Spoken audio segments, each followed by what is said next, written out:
Good morning. Welcome to Viewpoint, your program of personalities, politicians, and perspectives. This morning we have, although I'm almost wanting to go off on the politicians again. That can happen. But in deference to a very nice guest, we're just going to stay away from that subject, the personality and perspectives. Angie, we always try to start with kudo or two. Today I'm going to make it two. It's going to be about halfway in the house here. I walked into IGA yesterday, and as I looked to the west side of the store there, a handsome young fellow in the produce department, and they have kind of remade that produce department. And it looks, and I'm serious about this, it looks really, it's an eye catcher. So, young fellow's name is Ryan Ash. His daddy happens to be on the console here. Seriously, I was impressed. Look, Rita, so congratulations, kudos to Ryan Ash. Dad, you should be proud.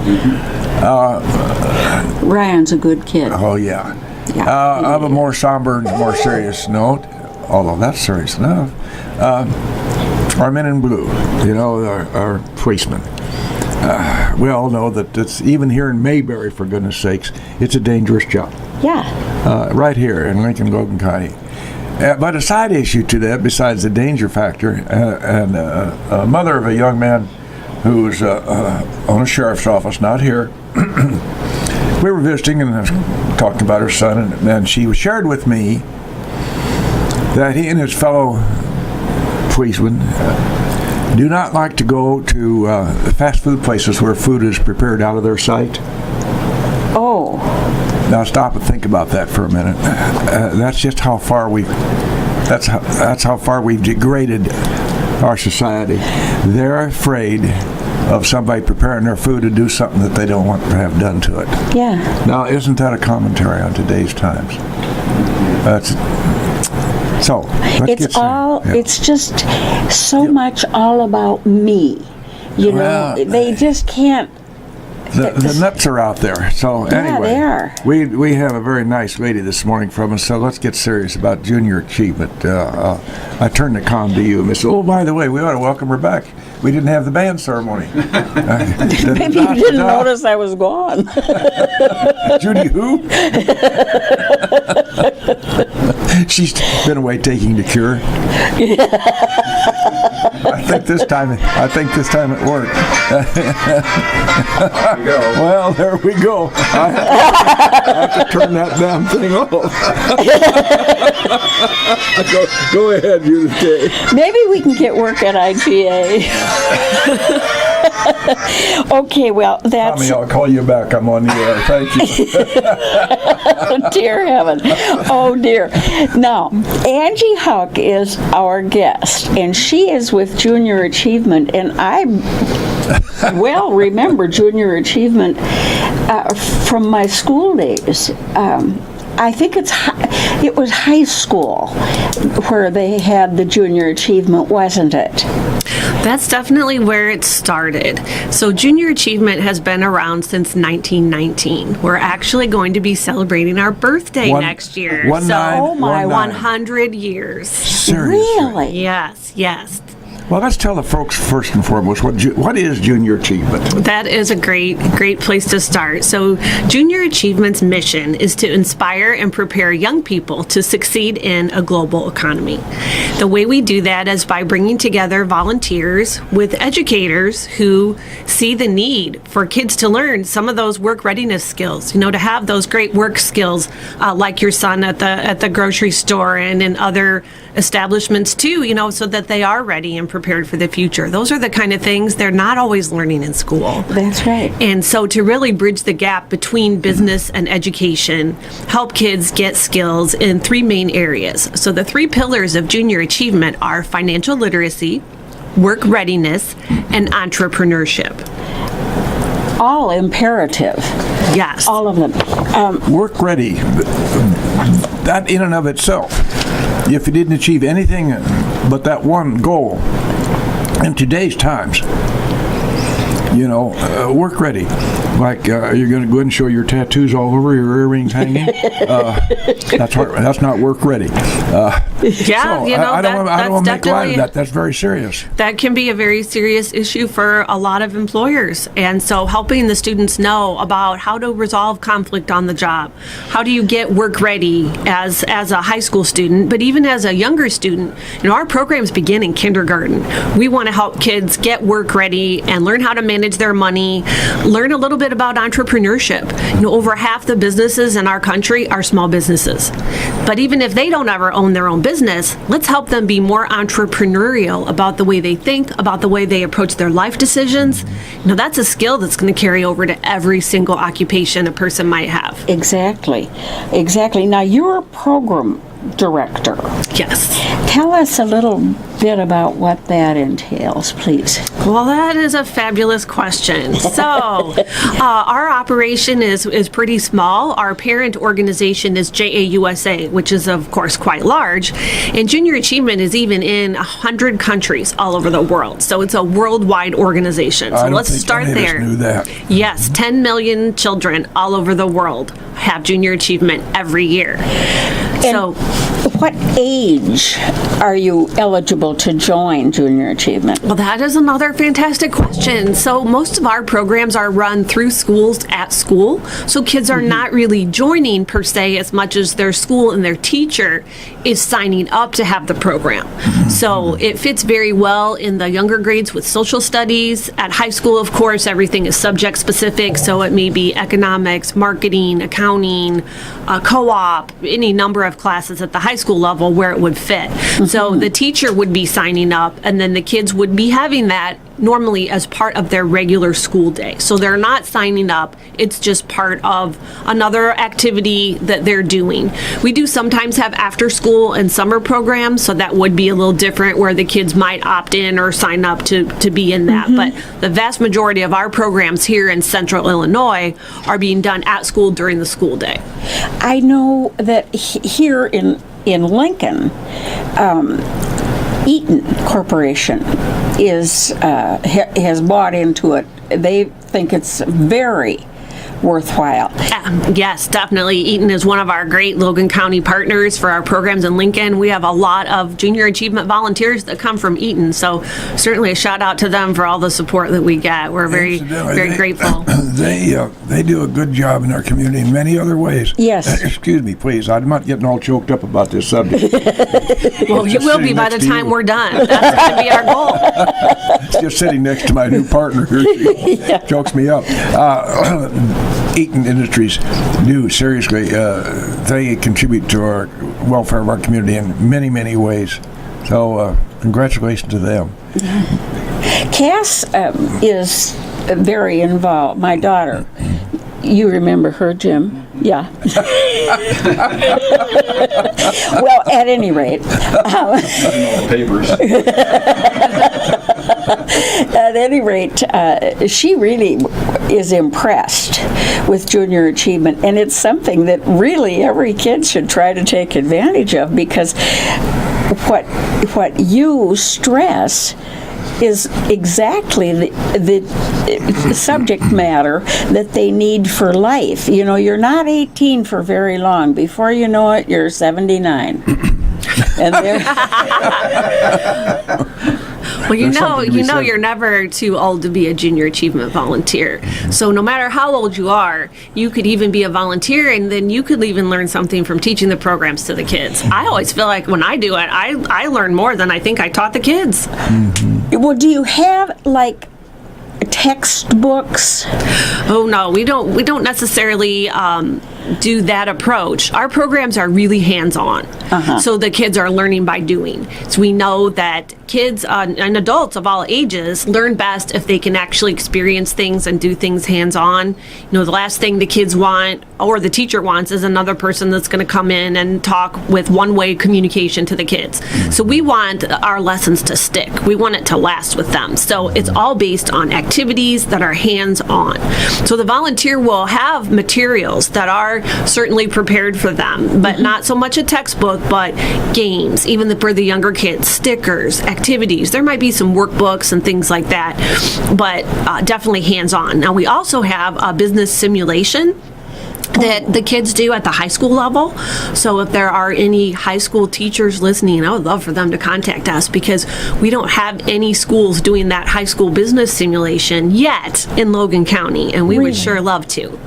Well, and I think it would be most beneficial for the kids, because these are life lessons, you know. I mean, we took all the algebra and all the interesting subjects when we were in school, but they aren't really like life lessons. I bet you know. thought pi r square had to do with cooking. Yeah, that's Angie, right. are you located? Where do we have an office here in Logan County? Yes, so we only have right now one physical office, although we are active in 7 counties in central Illinois. So our physical office is in East Peoria, but our programs and our presence and our work is being done across 7 counties right now. And we are actually licensed by Junior Achievement USA to be in 29 counties. So we're a pretty small team right now, but growing. We have 6 staff, and last year we impacted 17,002 students in 7 counties. We had almost 600 volunteers. So with our team of 6 staff, our volunteers are really the ones that are out there making the impact with the kids, and we couldn't be successful without them, like all of our volunteers from Eaton. Now, what grade can you begin junior achievement for students? Kindergarten.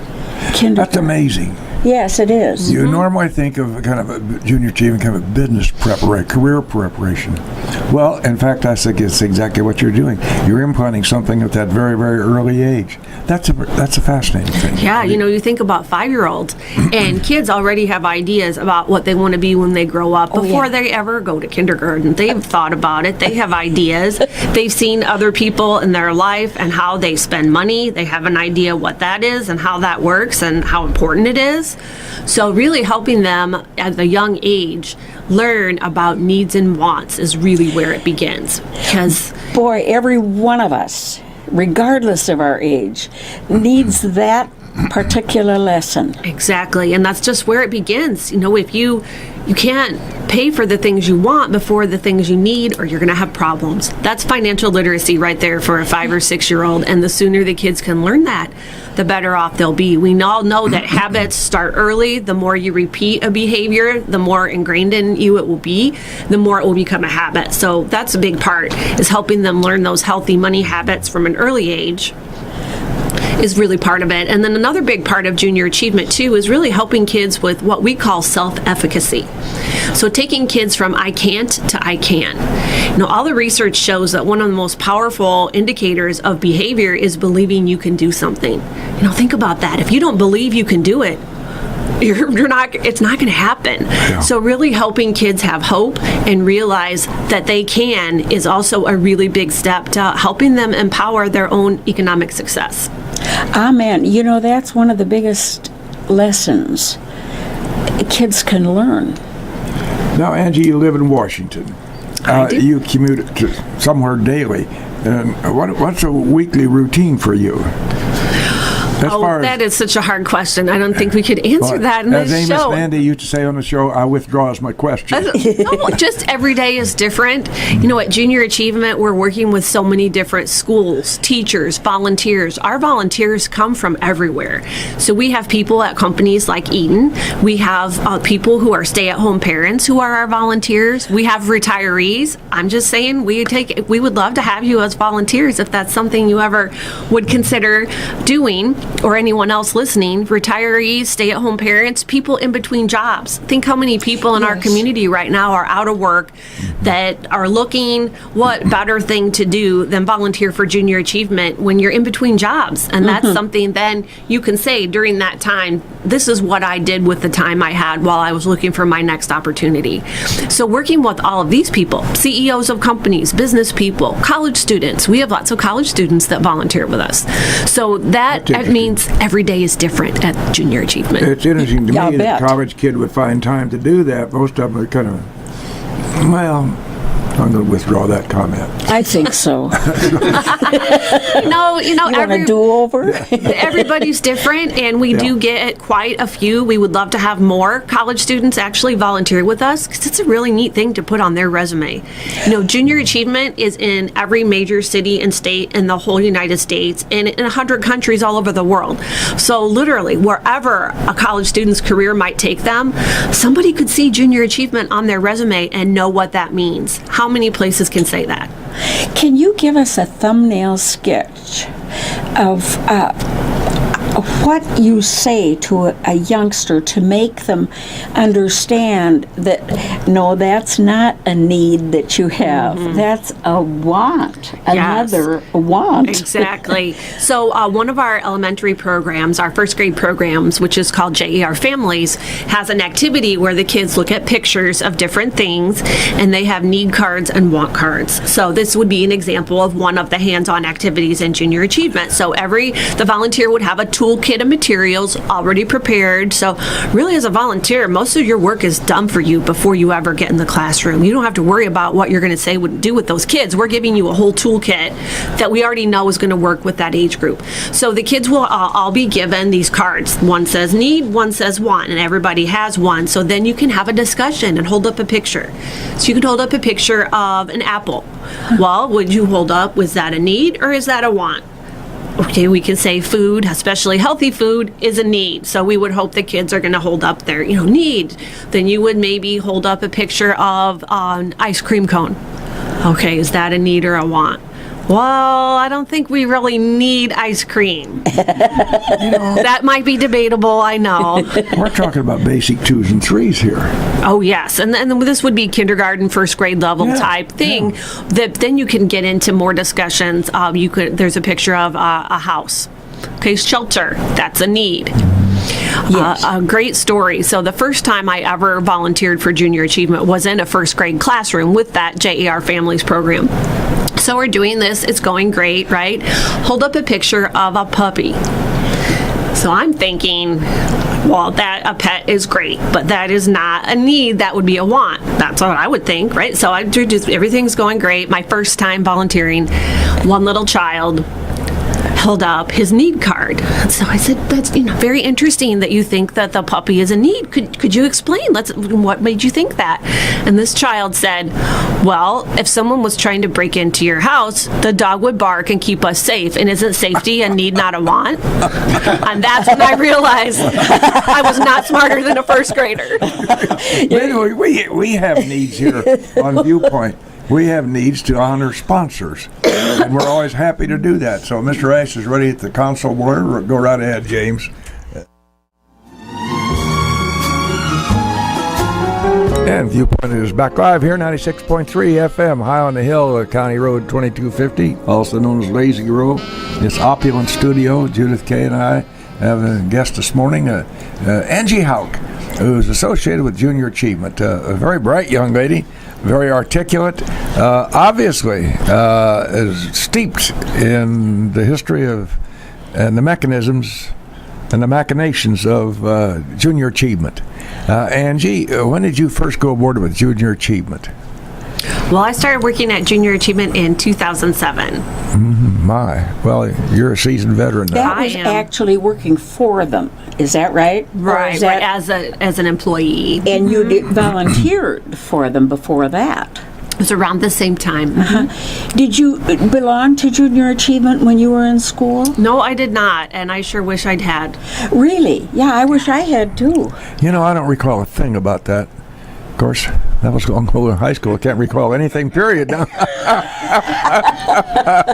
the matter with that? But I do not recall JA in my 4 years of elementary, 8 years of elementary, 4 years of high school. I don't recall the words ever popping up. That's interesting. But of course, that was in 1898. Remember, we're getting ready to have our 100th anniversary birthday, so Definitely was around then. Can you tell us about the origin of junior achievement? Sure. So there was a person from AT&T who was involved in beginning junior achievement. And I can tell you about how it came to Central Illinois. There was actually a person from Caterpillar, his name was Louis Newmiller. Go figure. Who had gone to a conference or something on the East Coast somewhere and heard about it there. And he said, we have got to have this program for our young people in Central Illinois. So he brought it to Central Illinois in 1946. So that was locally when. Well, there's the answer. I was out of high school long before then. Seriously, that. It doesn't surprise anybody to know that the next executive in Caterpillar glommed onto that idea and said, "This is something we got to work with." Yeah. So that's how it ended up here in Central Illinois. This basic premise of the difference between your wants and needs is important in your little scenario about the little kids in first grade seeing that there's a difference. However, I think that really multiplies as they get to be into high school to see what we need and what we want. Absolutely. And what do you do to show a high school kid that we aren't all going to have a Corvette? Oh, that is such a great question. And we actually do a little more with that. That definitely in high school that comes up, but I'd love to talk a little bit about one of our middle school programs that touches on that. And we do have some schools in Lincoln that do this program. It's called JA Economics for Success. And that would be suitable for 6th, 7th, or 8th grade. The teacher would be involved in that choice for which one would fit best for them. But in that program, there's a fantastic activity. That program is a 6-session program. So our programs don't take very long. We would also don't want anybody to think this is such a time commitment that is something that is going to be a problem for them to do during their workday or as a retiree or college student. But 6 times, about 45 minutes each time, they would go to their class, and one of those activities is about making a budget. So what we do is give the kids all an occupation card. And they're all different. So some are high-paying jobs, some are low-paying jobs. And what I love about it the most is for the activity to work right, you don't let the kids pick. Okay, so of course there's value in kids wanting to pick their own career and plan a budget. That's great too.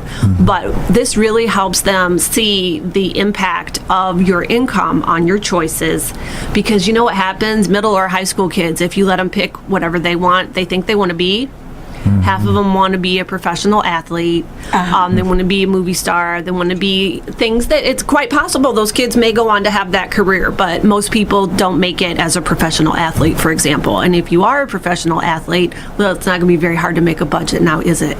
So that's not really teaching kids the reality of work and life for most Americans. So you don't let them pick the job. Give them the card. Say, this is what you got, and I'll make your budget. But then you have a great discussion with them about gross versus net income. Okay, you want them to know at a young age, okay, when you're planning and when you look up jobs online, that's your gross income. That is not what you're taking home. So first of all, let's get that out of there. And we don't want to talk about taxes because we didn't want to get into politics, right, Bill? That's a whole nother story. 648-5510. Our guest this morning is a very knowledgeable and very articulate lady talking to us about junior achievement and its importance in the general education background of all youngsters, no matter where they are on the spectrum. Now, do you have a board of directors to whom you report, Angie? We do. We have a board of directors that is our governing board for our whole organization, Junior Achievement of Central Illinois. Then we also have some area boards. So we do have a Logan County area board that's in transition right now, and we are looking for new board members to join that group. The pay, of course, is munificent. The pay, of course, seriously, is the knowledge that you're having an impact on young people. Exactly. And you can't get any better paid than that. You've said it all. Yeah. Well, and you're never too old to learn things. So I'm sure as you teach, look at us. No, I just assume not. If you please, I just assume not. But really, you can learn as well yes. as teach. Oh, yes. Now, are you into the high schools or the grade schools physically to conduct classes and so forth? Yes, our volunteers would be the ones conducting the programs and the classes, K through 12. So we would love to have some high school teachers, especially in Logan County, contact us. That's an area we've targeted for growth, and we would love to have some teachers join on board. As I mentioned, we have a business simulation. We have a program called JA Career Success to help the students learn about how to write a resume, how to write a cover letter, and something you touched on earlier about young people, helping them understand what personal branding is. And if you think about it, when you go to get a job, or even when you have a job, you're selling your personal brand to that employer. If that personal brand isn't positive or doesn't match the employer's expectations, that could be why you don't get a job or you don't move ahead in your job. Your personal brand is always out there.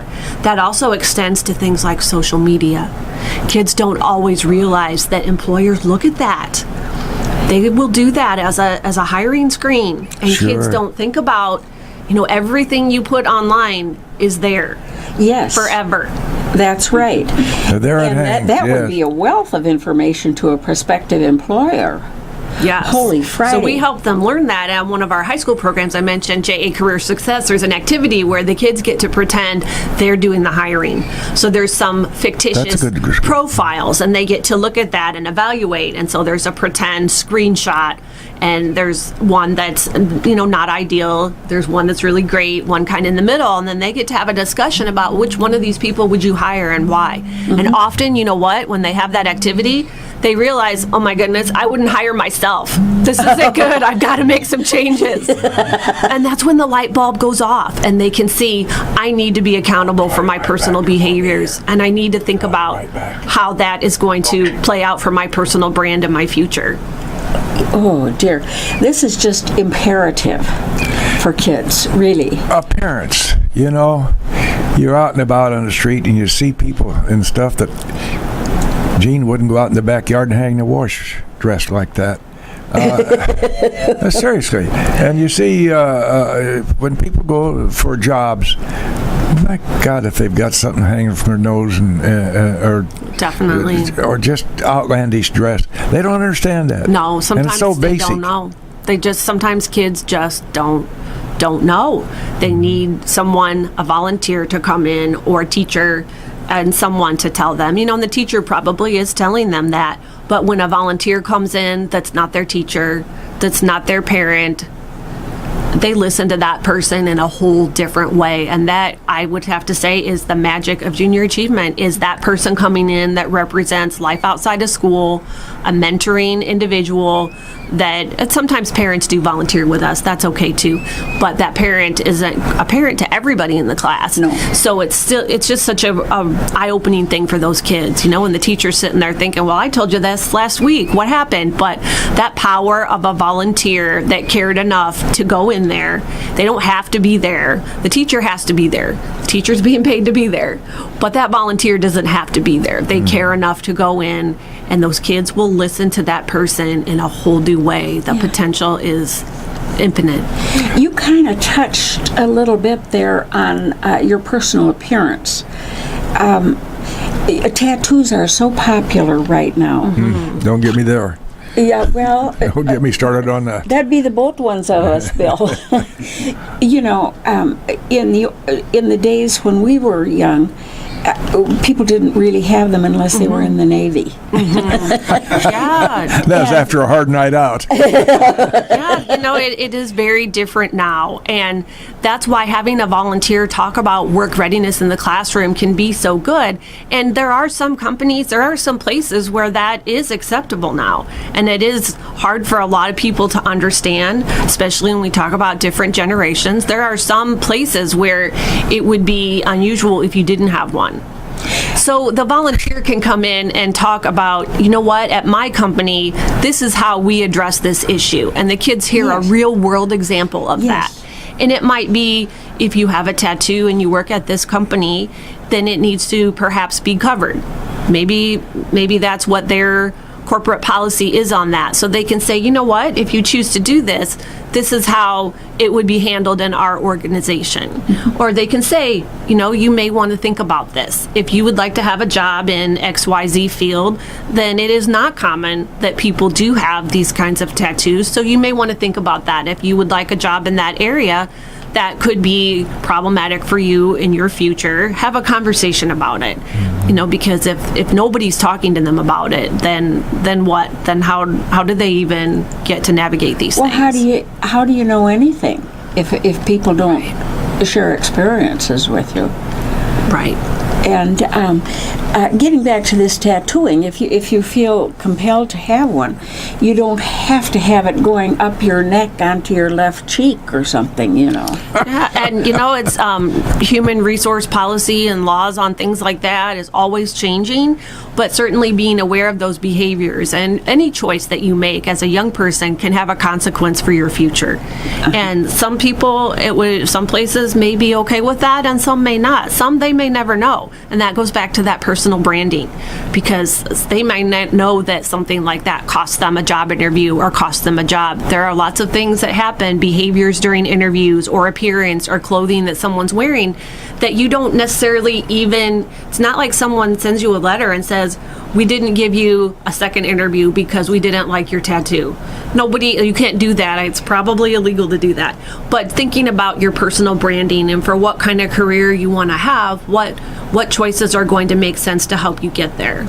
What does one do to approach young people in high school about the fact that you need high school? That's imperative, and college or a trade school or what have you would be very beneficial for you. Right. So I think helping kids understand that the statistics are very clear that the more education you have, the higher income overall. Of course, there's always exceptions, but the more education you have or training, the higher income you will have. The most high-paying jobs are going to be the ones that are going to require some of that. So really helping them see the connection between that and the future lifestyle that they want to have, and helping them connect those dots. You know, so if you want to have a new car and a big house, or be able to travel, be able to go places, do this, you know, think about what that's going to cost and what kind of income are you going to need to get there. Then what's your path? How are you going to achieve that? Well, what percentage of kids in high school do you suppose have the vaguest idea what it would cost to have a house? Zip. And that's why everybody needs to have JA Economics for Success. So that was the That's example I was right. talking about earlier, the job cards. So they go through and make a budget. Then they have to do a little bit of math. Okay, so we're seeing how math that we learn in school connects to the real life. So you can't make a budget if you can't do basic math. So then they have to see, okay, if I'm spending 25% of my net income on housing, what would that mean? And then there's examples. So they have to pick. Would I rent an apartment? Would I have a roommate or not? Would I have a house? What would this be? And they have to fill it in, and then they have to add it up. Well, they often will see when they add up all the things they want, it's more than their net income. So they say, this is where you got to make some real choices. This is what adults do. You sometimes can't have all those things. So you have to decide if you want to have the new car, maybe you're renting an apartment with a roommate for a while, or maybe you're going to buy a used car for a while. And so helping them see that by making choices, add it up, see what it looks like, getting them to think about it at a young age. You mentioned volunteers and the absolute obvious importance of them. Do we get volunteers from places like the senior centers and communities? For instance, I'm thinking of the Oasis out here. There's some fine people out there that spend some time out there, and that's a wonderful spot for them. It seems to me like that might be a source for volunteers. Absolutely. Yes. That would be great, because people at that age in their life have such a wealth of experience to offer those students. Absolutely, it would be a great thing. And a lot of older people do tend to like to travel, not to stereotype, but I know talking about Judy and her travel before the show sounded amazing. So you can still do those things when you volunteer with Junior Achievement because it doesn't take very long. You're going to your classroom usually once a week for 5 to 7 weeks, less than an hour. Or we have a great program, for example, at West Lincoln Broadwell, they do theirs all in one day. They have JA in a day. So really? It's one school day. So you're volunteering that, and then all of your lessons are back to back. You get to spend the whole school day with the kids. And I actually did one of those last year at West Lincoln Broadwell. Did you have fun? Oh my goodness, it was so fun. It was 6th grade, and we had a great day. That's a great age. It is. They're so eager. They are. In fact, all the educational research shows that the best time to make an impact on a young person and change their future is middle school. Okay. Not that high school's too late. We are never going to give up on any child. But middle school is really where they make a lot of decisions. There's one study that shows it's 4th or 5th grade. If a student has not decided they're going to college by 4th or 5th grade, they don't go. That's We got to amazing. get them young. That's amazing.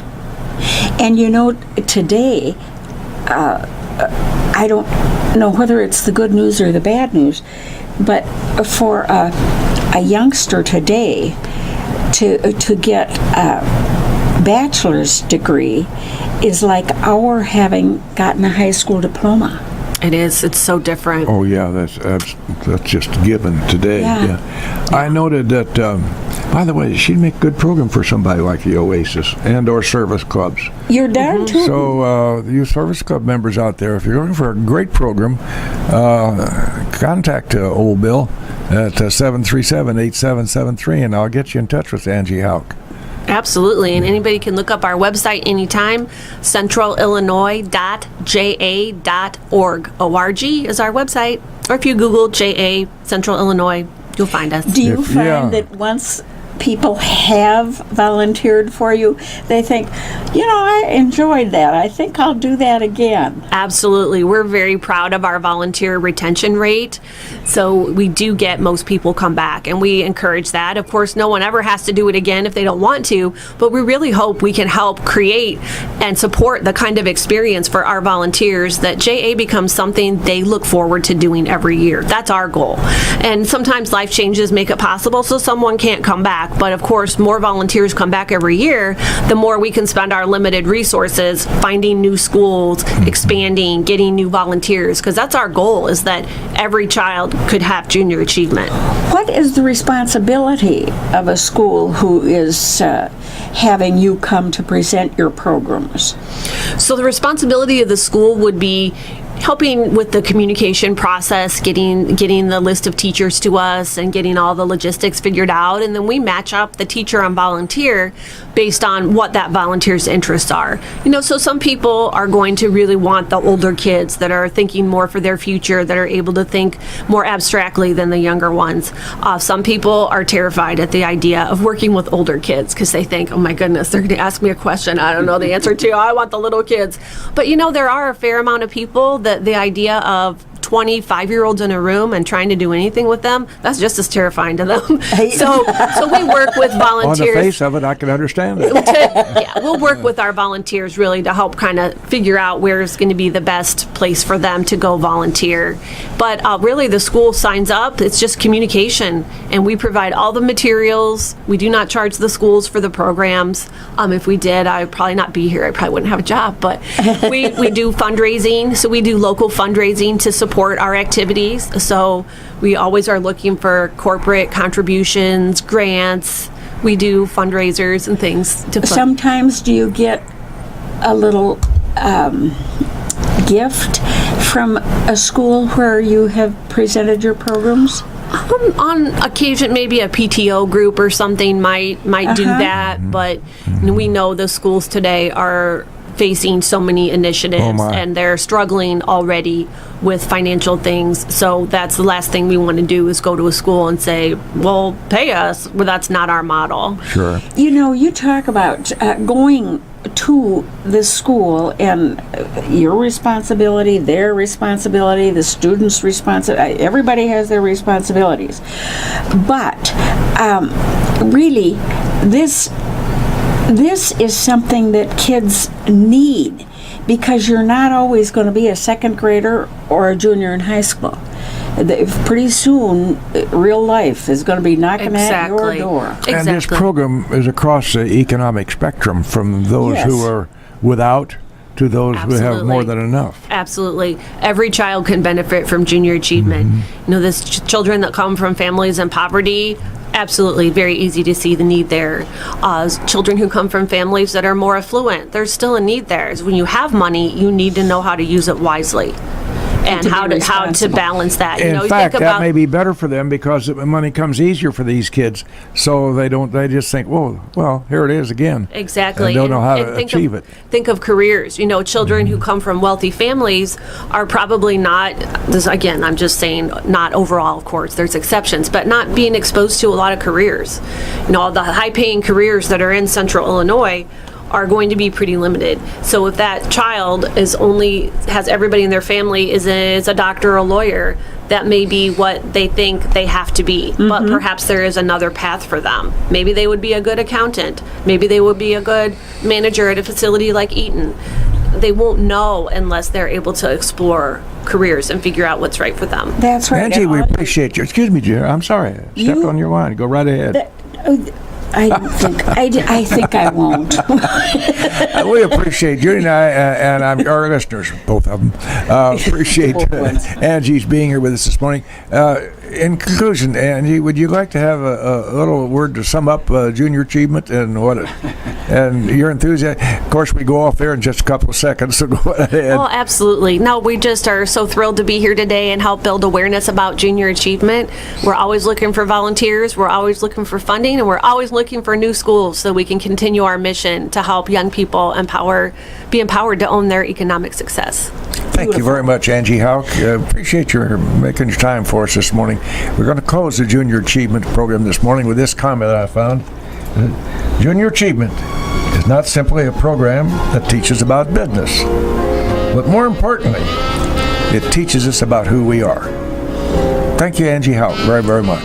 Thanks. You want to buy it?